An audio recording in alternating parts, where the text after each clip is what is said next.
Hello everyone. BSc first year के पिछले video में हमने मोलस्का के क्लासिफिकेशन के बारे में पढ़ा था। इस वीडियो में हम बात करेंगे जनरल कैरेक्टर्स ऑफ इकाइनोडर्मेटा की। तो बात करते हैं इकाइनोडर्मेटा के इंट्रोडक्शन की। इकाइनोडर्मेटा जो शब्द है दो ग्रीक वर्ड से मिलकर बना है। इकाइनोज का मतलब होता है हैज़ हॉज या स्पाइनी, और डर्मा का मतलब होता है स्किन, यानी इनकी जो त्वचा होती है वो स्पाइनी या कंटिकाओं युक्त होती है या हैज हॉज के समान होती है, जिसे हम झाऊ चूहा कहते हैं। तो झाऊ चूहे के समान इनके स्किन के ऊपर कंटिकाएं पाई जाती है, तो इसलिए इसका नाम जो है वो इकाइनोडर्मेटा रखा गया था।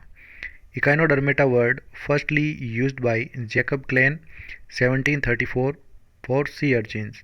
तो इकाइनोडर्मेटा शब्द जो है सबसे पहले यूज़ किया था जैकब क्लेन ने, और उन्होंने ये शब्द जो है केवल सी अर्चिन्स के लिए काम में लिया था। तो बात करते हैं इकाइनोडर्मेटा के जनरल कैरेक्टर्स के बारे में। Echinoderms are exclusively marine. तो जितने भी इकाइनोडर्मेटा के जंतु हैं वो सभी समुद्री जंतु होते हैं, समुद्री जल में पाए जाते हैं। फ्री लिविंग यानी स्वतंत्र जीवी होते हैं, एंड मोस्टली बॉटम ड्वेलर्स यानी ये अधिकांशतया तली निवासी होते हैं, यानी समुद्र तल के अंदर अधिक पाए जाते हैं। Organ system grade of body organisation, इनमें अंग तंत्र प्रकार का शरीर संगठन स्तर पाया जाता है। तो इनमें अंग तंत्र उपस्थित होता है। बॉडी ट्रिप्लोब्लास्टिक, शरीर इनमें त्रिजन स्तरीय होता है, जिसमें एक्टोडर्म, मेसोडर्म और एंडोडर्म तीनों उपस्थित होते हैं। सिलोमेट एनिमल्स होते हैं ये, यानी ये प्रगुहीय एनिमल्स होते हैं। सिलोम इनमें उपस्थित होती है। एंड रेडियल सिमेट्रिकल, और ये अरीय सममिति प्रकार के होते हैं। यूजुअली पेंटा रेडियल, या इन्हें कह सकते हैं हम, ये सामान्यतया पंच अरीय सममिति प्रकार के पाए जाते हैं। बॉडी अनसेगमेंटेड, इनमें जो शरीर होता है ये अविखंडित होता है, यानी इनमें सेगमेंटेशन नहीं पाया जाता है शरीर में। With globular, star like, spherical, discoidal और इलोंगेटेड विद रेडिएटिंग आर्म्स। अब इनमें जो शरीर होता है ये ग्लोबुलर यानी गुंबद आकार का हो सकता है। स्टार लाइक यानी तारे के समान संरचना दिखाई देती है इनके शरीर की। स्फेरिकल या गोल आकार के दिखाई दे सकते हैं। डिस्कॉइडल यानी बिंबाकार डिस्क के समान हो सकते हैं, या इलोंगेटेड यानी इनमें शरीर लंबा हो सकता है। विद रेडिएटिंग आर्म्स, जिनमें अरीय भुजाएं जो है इनके अंदर निकली हुई रहती है। अगला कैरेक्टर आता है इनमें हेड एब्सेंट। तो इनमें सिर जो है अनुपस्थित होता है। बॉडी जनरली पेंटामेरिक, तो इनमें जो शरीर होता है ये सामान्यतया पंच सम्मिति प्रकार का पाया जाता है।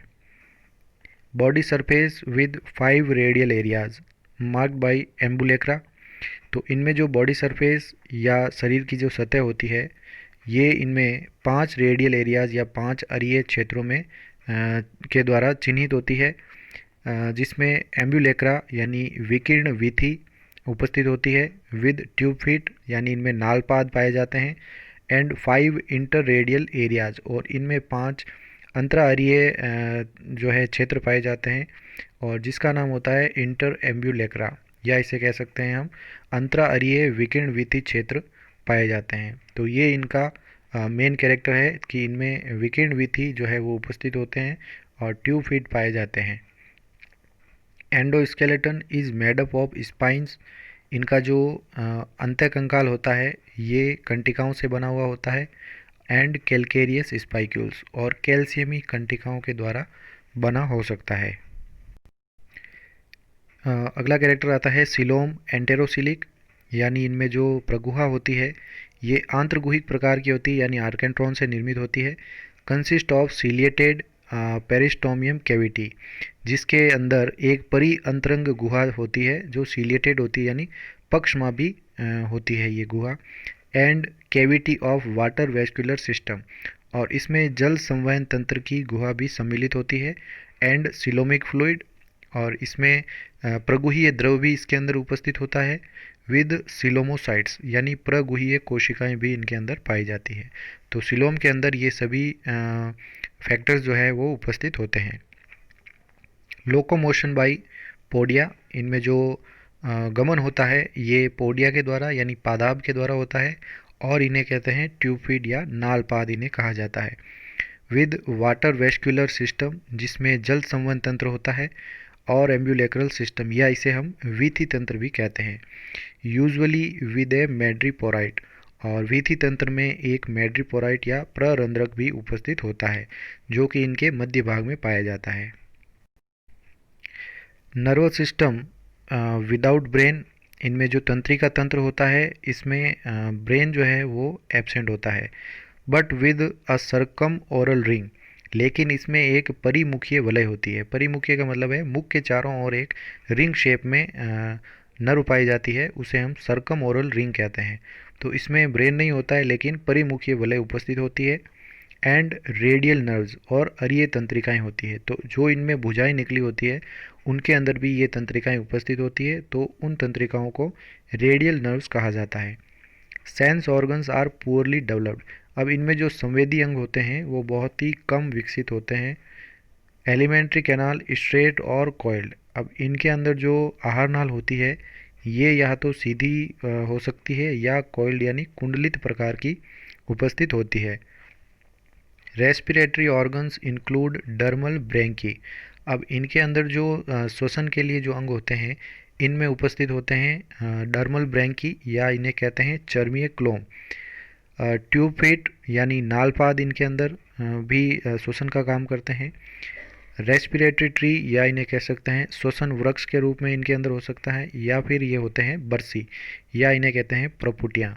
तो ये सभी जितने भी ऑर्गन्स हैं ये सभी श्वसन का कार्य करते हैं। अगला कैरेक्टर आता है सर्कुलेटरी और हिमल और blood lacunar system is typically present, इनमें परिसंचरण के रूप में रुधिर परिसंचरण तंत्र या ब्लड लेक्यूनर सिस्टम यानी रक्त कोटर तंत्र जो है वो उपस्थित होते हैं। तो लेक्यूना या कोटर इनके अंदर यानी छोटे सैक लाइक स्ट्रक्चर्स बने होते हैं शरीर में जिनमें ब्लड भरा हुआ होता है, तो ब्लड लेक्यूनर सिस्टम भी इनमें उपस्थित हो सकता है। एक्सक्रेटरी ऑर्गन्स एब्सेंट, इनमें उत्सर्जन के लिए कोई भी अंग जो है वो नहीं होता है, यानी ये सभी अनुपस्थित हैं। रिप्रोडक्शन इज़ यूजुअली सेक्सुअल, इनमें प्रजनन जो है वो सामान्यतः सेक्सुअल या लैंगिक होता है, बट फ्यू रिप्रोड्यूस एसेक्सुअली, लेकिन कुछ ऐसे भी प्रारूप हैं जो अलैंगिक रूप से जनन करते हैं और बाय रीजनरेशन, या फिर इनमें पुनरुद्भवन के द्वारा ये जनन कर सकते हैं। तो पुनरुद्भवन के द्वारा अगर जनन होता है तो वो एसेक्सुअल रूप से ही होता है। तो इनमें रीजनरेशन की जो पावर है या पुनरुद्भवन की जो क्षमता होती है वो इकाइनोडर्म्स के जंतुओं में अत्यधिक पाई जाती है। तो किसी भी अंग के टूटने के बाद में या इनकी भुजाओं के टूटने के बाद में नई भुजाएं उग जाती है, या फिर उनके द्वारा नए जीवों का भी निर्माण हो सकता है। सेक्सेज आर सेपरेट, इनमें लिंग जो है वो अलग अलग होते हैं, मेल फीमेल अलग अलग जंतुओं में पाए जाते हैं। फर्टिलाइजेशन इज एक्सटर्नल, इनमें जो निषेचन की क्रिया होती है ये बाह्य होती है यानी समुद्री जल के अंदर संपन्न होगी। डेवलपमेंट इनडायरेक्ट, इनमें परिवर्धन जो है वो अप्रत्यक्ष रूप से होता है through free swimming larval forms, जिसमें स्वतंत्र प्लावी लार्वल प्रारूपों के द्वारा इनमें अप्रत्यक्ष परिवर्तन होता है। अब बात करते हैं इकानोडर्मेटा की क्लासिफिकेशन की। There are 5300 species are known, तो इकाइनोडर्मेटा के अंतर्गत लगभग 5300 प्रजातियां जो है ज्ञात है अब तक।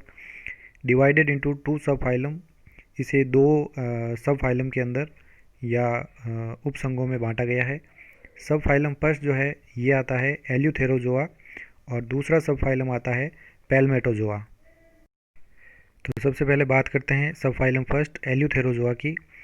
एल्यूथेरोज जो होता है इसका मतलब होता है फ्री, और जूयोज का मतलब होता है एनिमल्स, यानी स्वतंत्र रहने वाले एनिमल्स या इकानोडर्म्स एल्यूथेरोजोआ के अंतर्गत आते हैं।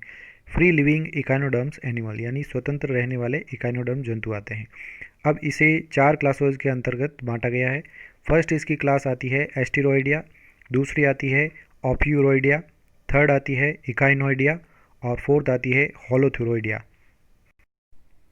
तो बात करते हैं इसकी पहली क्लास एस्टिरोइडिया के बारे में। ग्रीक वर्ड है एस्टर, इसका मतलब होता है स्टार, और आइडियोज का मतलब होता है फॉर्म, यानी स्टार लाइक या तारे के समान दिखने वाले। स्टार फिशेज और सी स्टार, तो सामान्य रूप से इन्हें तारा मछलियाँ कहते हैं या इन्हें कहते हैं सागर तारे। तो तारा मछलियाँ इनका कॉमन नेम है, लेकिन ये फिशेज या मछलियाँ नहीं होती है, केवल ये इनका कॉमन नेम है। Body includes 5 radiating arms arise from central disc. इनके शरीर में 5 रेडिएटिंग आर्म्स होती है या 5 अरिये जो है इनमें भुजाएं उपस्थित होती है जो कि इनके सेंट्रल डिस्क से निकली हुई होती है या इन्हें कहते हैं केंद्रीय बिंब। तो केंद्रीय बिंब से निकली हुई 5 इनमें भुजाएं उपस्थित होती है। ट्यूब फीट विथ सकर्स, इनमें जो नालपाद होते हैं इनमें सकर्स या चूसक उपस्थित होते हैं। Anus and madreporite are present on aboral surface, इनमें गुदा तथा मेड्रीपोराइट जो होता है ये इनके एबोरल सरफेस के ऊपर उपस्थित होते हैं या इसे कहते हैं अपमुखीय सतह। तो इनमें जो जिस सतह पर मुख होता है उसको ओरल सरफेस कहते हैं या मुखीय सतह कहते हैं, और इसके विपरीत जो दूसरी सतह होती है उसे एबोरल सरफेस या अपमुखीय सतह कहा जाता है। इसके बाद आता है पेडिसिलरी प्रेजेंट, यानी इनमें व्रंतपाद उपस्थित होते हैं जो कि इसका एक विशेष कैरेक्टर है। फ्री लिविंग यानी स्वतंत्र जीवी होते हैं, स्वतंत्र रहने वाले। प्रीडेशियस यानी परपक्षी यानी दूसरों का शिकार करके खाने वाले होते हैं। स्लो क्रीपिंग यानी मंद विसर्पी यानी धीरे धीरे रेंग कर चलने वाले होते हैं यानी धीमे चलने वाले। एंड स्केवेंजेरियस या इन्हें कहते हैं अपमार्जक यानी मरे हुए मर्द सड़े गले पदार्थों को खाने वाले जंतु होते हैं। एग्जाम्पल हैं इसके एस्टेरियास जिसे स्टारफिश कहा जाता है, सागर तारा। दूसरा आता है एस्टेरोपेक्टेन, गोनिएस्टर, इकाइनेस्टर, सोलेस्टर, एस्टेरिना और हेलिएस्टर। तो ये सभी एस्टेरॉइडिया के अंतर्गत आते हैं। Thank you so much. अगले वीडियो में हम इसके क्लासिफिकेशन का अगला पार्ट पढ़ेंगे।